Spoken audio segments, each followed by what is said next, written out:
He's coming from DC. He's the Assistant Deputy Chief of Naval Operations.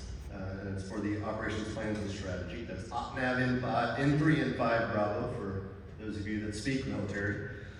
But most importantly, he is a 1991 graduate from the University of Illinois, of the Navy ROTC unit. So he is what we call a WGNB, World's Greatest Naval NROTC Battalion alumni. He is also a naval aviator. He's an accomplished helicopter pilot and has had multiple command tours, including a Expeditionary Strike Group and U.S. Naval Forces Marianas. Ladies and gentlemen, Rear Admiral Menoni.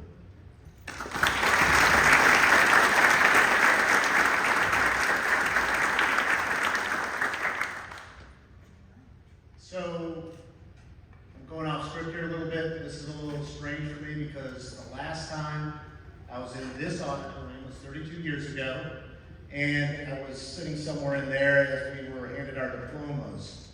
The time before that was 33 years ago. I was sitting up there, and it was a violent femmes concert. For the older people in the audience probably know who that is, and I'm not sure if I made it through the whole concert or we were thrown out.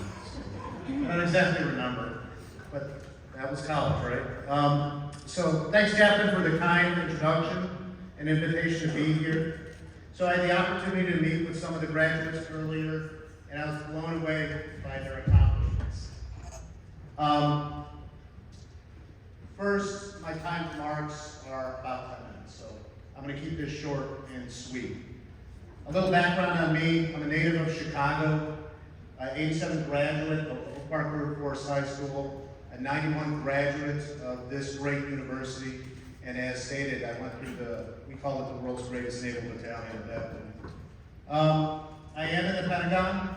I work in operations plans and strategy, and I get to see behind the scenes of all the crazy stuff that goes on in this world, and sometimes the ugly underbelly of governing and policy. So it's a pretty interesting place to be these days. Married with 3 children, the last of whom graduated from college this past Friday, so it's been a whirlwind week for me. The new officers we're going to commission here in a moment are the primary focus of today's proceedings. But I'd like to take, with your permission, guys and gals, I'd like to take a minute to talk to the families and friends in attendance, if you'll allow me. You're going to allow me. So first, all the moms out there in person and in spirit, happy Mother's Day. How about a round of applause for our president?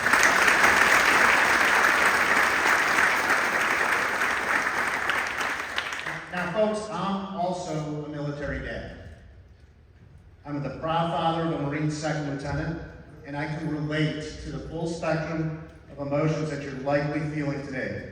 Everything from intense pride at your child's decision, to anxiety about a challenging lifestyle change, to fear of the unknown. I absolutely feel all those emotions today, and I'm 1 year removed from my son's commissioning. It's natural to be apprehensive, but I'd like to share just a few things that helped me deal with my son's entry into the service. So today, less than 1/4, so less than 25% of the American youth would qualify for service in our military without a waiver. Of those that qualify, less than 10% say they would be inclined to serve. We call it, the statistics world, propensity for service.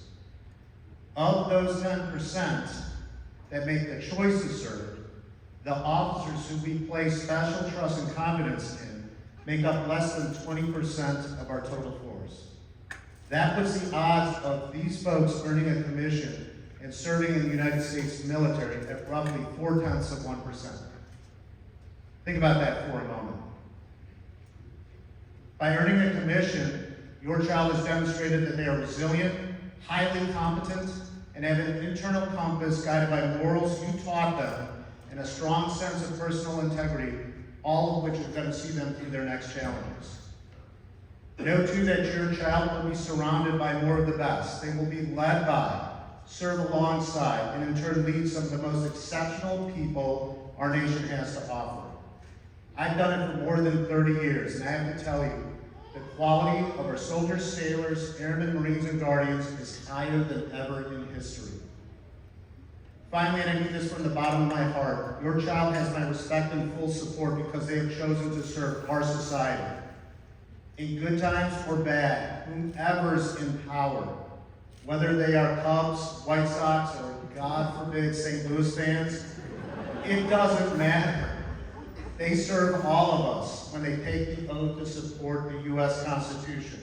The Constitution, an idea, a document that binds us all together as citizens. Your child's adventure is just beginning. They will still absolutely need your support, but in many different ways than a ride to practice at the last minute or that midnight leave for food money. Let them know that you're proud of them, share in their joys, help pick them up when they stumble, and get ready to watch them win. So let's say an early congratulations to these future officers. How about a round of applause for them?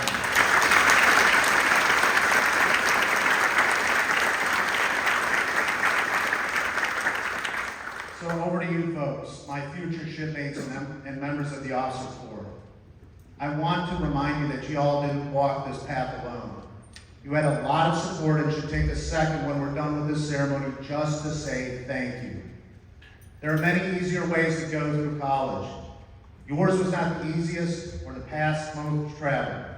Take a few days to enjoy and revel in your accomplishment, share the joy with those who got you here, and then absolutely get to work because your adventure is just beginning. Now, in 1991, a younger, thinner version of me stood in the same place that you're sitting right now. I was happy to finally finish college, get out to the fleet, have a little bit of adventure, and then leave the military and pursue a different path.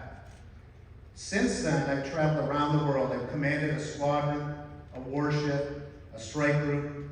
I've worked in the Pentagon and Purgatory. I've experienced and seen more remarkable things than I ever imagined that I would. I've made friends all around the world. Some of the days from Ensign Menoni to Admiral Menoni seem like an impossibly long and hard road, but really, those times are in the past and the rough spots are mostly forgotten. But I want to share a simple phrase with you, a concept that has helped focus me throughout the years and may help you in the future. Here it is. Mission comes first, and always take care of your people. Let me repeat. Mission first, and take care of your people. When you take the oath, you are committing to the American people and your teammates that you will do the job that they are paying you for with their hard-earned tax dollars. That job is your mission. For the Navy, that means to be ready to conduct prompt and sustained combat operations at sea. All the services have a similar mission to the Navy's. For the Marines, it encompasses service with the fleet in the seizure of defensive advanced naval bases. For the Army, it is to deploy, fight, and win our nation's wars. The Air Force is fly, fight, and win. Never lose sight of why our military exists and put first things first, which is your mission, and dedicate yourself to your people. As an example, it's my tradition we do in the Navy, we tell a lot of sea stories. They're just kind of vignettes, and we learn a lot from each other of kind of what not to do and what to do. So I'm going to tell you a quick sea story. When I commanded USS San Diego, she was a brand new ship with a very young and inexperienced crew. When we left on our first deployment in 2014, more than 70% of the 1,100 personnel on board had never been to sea. Our mission as we proceeded across the Pacific towards the Middle East was to be ready for U.S. Embassy reinforcement and evacuation, as well as dealing with the Iranians and their threat of small gunboats in the Middle East. So putting first things first, our Navy Marine Corps team trained really hard to both the embassy mission and the gunboat threat, and made absolutely sure that our people were ready. Big picture, our mission was our first priority, and we took care of our people by training them to be ready for anything.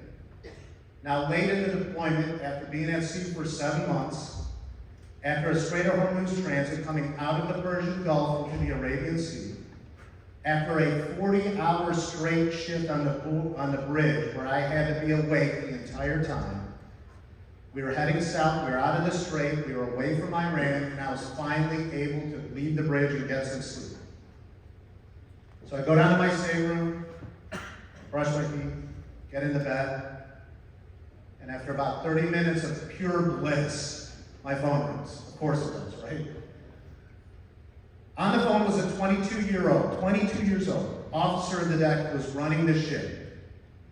He said, "Hey, Captain, we've got a swarm of Iranian gunboats with their rockets armed and their guns uncovered, inbound to us." And then he said, "Could you please come up to the bridge?" It's like, oh, okay, yeah. So dressed in shorts and a t-shirt with solid bedhead, I had a lot more hair then, I stagger up to the bridge to see what was going on.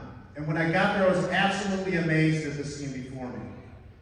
Off on the horizon, maybe 5 miles away, was this line of gunboats, call it about a dozen or so, coming at us. They obviously were looking to pick a fight. The ship was at battle stations. I didn't have to tell them to do that. They just sounded the alarm and got everybody going. All the sailors were getting ready for a fight, but what absolutely amazed me was how quiet it was.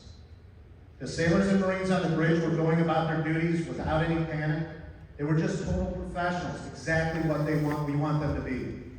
So I turned to the young officer of the deck, we'll call the captain the young officer of the deck, and I say, "Hey Jim, are we ready?"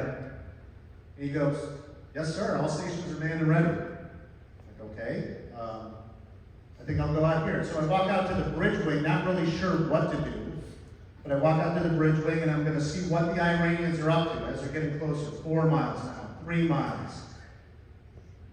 As I step outside, I look around the ship and I see that every gun mount on the ship is no kidding manned. Every weapon station, internal guns, rockets, missiles, etc., manned. Every damage control party is stood up and ready. Every communications node is talking back and forth and ready to go and be in throws. Everyone was locked and loaded and ready for a fight, sailors and Marines standing side by side. So again, captain of the ship, I look out at the Iranians, and they're now about a mile away, and I look to my, kind of everybody on the bridge wing, and out loud I just say, what did we forget? What are we missing? What comes next? The young officer, kind of incredulous, responds confidently, "Captain, we're not missing anything. All you have to do is give us the order to shoot." Oh. I tell you that story because it's a good example of putting mission first and then taking care of your people. Make sure your team knows the mission comes first and then take care of them by training them relentlessly and ruthlessly to do their job and be a team that is ready for anything. Empower them to get their equipment and people going. Allow them the authority to make decisions at their level. Allow them to innovate. Allow them to respectfully dissent, to have a voice in the conversation, all while reserving the most consequential decisions for the commander. In this case, it was me, and in this case, it was to shoot or not to shoot. As the Iranians closed on our ship and got a good look at us, I think they had the same vision that a field mouse has when it looks up at a mountain lion. The Iranian gunboat crews might have thought they were all that in a bag of donuts until they saw the sailors and Marines ready to rumble. Since we weren't at war, I'm absolutely thankful that for the sake of those Iranian sailors, that cooler heads prevailed and they turned around and ran home. I am absolutely confident that if they messed with us on that morning, it would have been the worst last decision of their very short lives. The epilogue to that story is we didn't give out any medals. We didn't point our fingers at anybody. We didn't spike the football or do some crazy dance. The San Diego sailors and Marines knew what to do and were ready for anything without me telling them to do it or telling them how to do it. As they watched the Iranians run home, there were smiles all around, again, pretty quiet. The teams packing up their gear, going about their normal business. They were obviously and likely more worried about lunch and their next workout than how close we came to a full-on fight there in Persian Gulf. They absolutely knew to their core that they were total professionals who would have carried the day in a fight. The other thing they did, which today makes me laugh, is they heckled me ruthlessly for the rest of that deployment. They had no remorse, as they had pictures of me as the only person who would be wearing board shorts and combat slippers in the middle of a fight. So, yes, I was still in my pajamas. So nowhere in the military will a person as young as you be given the authority and responsibility to lead. I'm talking about driving a warship with 300 people in the middle of the night, flying a $100 million supersonic aircraft, in charge of a formation of our most precious treasure, hundreds of sailors or soldiers or Marines, or flying spacecraft worth billions of dollars around the globe. True leadership is serious and sometimes a grave responsibility. So when you have to make the hard calls, I want to give you a couple things to think about. Caring for your people and doing the right thing aren't mutually exclusive. You'll absolutely want to be liked by your peers and your subordinates. As a young officer, I wanted more than anything to be liked and to give my sailors what would make them happy. But that's not always what's best for them or for the team, something every parent learns through experience. You'll have to make challenging decisions and communicate those decisions up and down the chain of command. Think about the leadership you learned and the values you uphold. Write them down. Talk to a mentor about them. Maybe when you're faced with a hard decision, refer back to your notes and ask yourself which course is aligned with your North Star. Follow that. Figure out what is the best course, not the easiest or most popular, and do the right thing. So I want to leave you with a thought where I see us headed in the military. President Biden stated in his national security strategy that he envisions a world that is free, open, secure, and prosperous. It calls for the protection of foundational principles of self-determination, territorial integrity, and political independence. These are lofty ideals, and I believe to my core that they are worth fighting for. In many ways, they've been my life's work, as they may become for you who choose this calling. As I close, remember, it doesn't matter what color uniform you wear. It matters how well you serve. All I ask of you, and all the American people ask of you, is whether your career in the military spans 5 years or 25 years, do it well, to the best of your abilities. You owe that to your fellow citizens, and then you owe that absolutely to your teammates. Remember, mission and people. Mission first, always take care of your people. So folks, welcome to the team. I'm thrilled to call each of you my shipmate. Again, congratulations to all our new officers.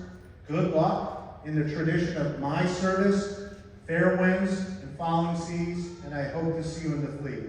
Ladies and gentlemen, thank you for listening.